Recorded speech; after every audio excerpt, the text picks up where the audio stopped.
गिबियावनो गोदान बोसोरनि बयनिसिमबो गाहाम हामलायनाय जासिबाय। इंराजि 2022 मायथाइनि जों दा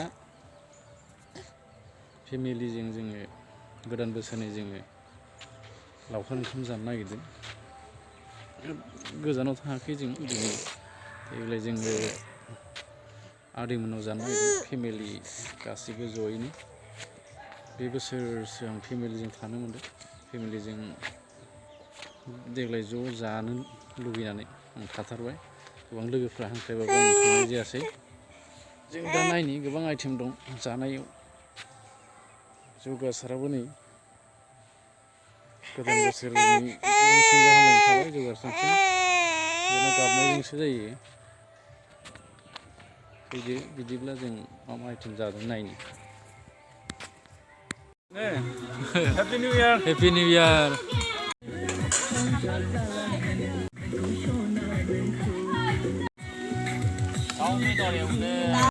अमा बेदर,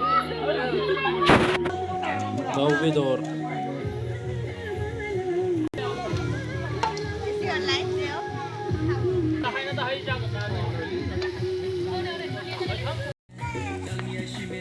आं भिडिअ बानायनांगौमोन लोगोफोरनो देखायहैनो। आंनि ब्रादार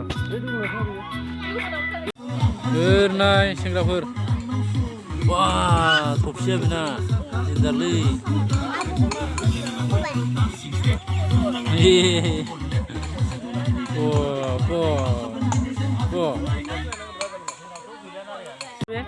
मोसा दं आं फट' खेबनो मोसालाय नोंसोरो जोंहालाय मानि हाल्ला माइनावआ मा जादोंलै मा जादों माइनावआ हा बेदर अमा बेदर हांसो बेदर जोंना मादै एवदों नै हांसो बेदर एवदों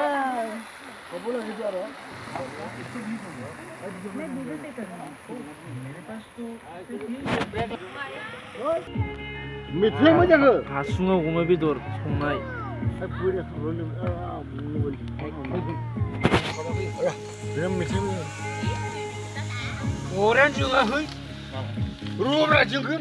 सोर संदों थुलुंगाया संदों नामा हासुङाव अमा बेदरखौ हा थुलुंगा नों संदों जाबायानो माथो बे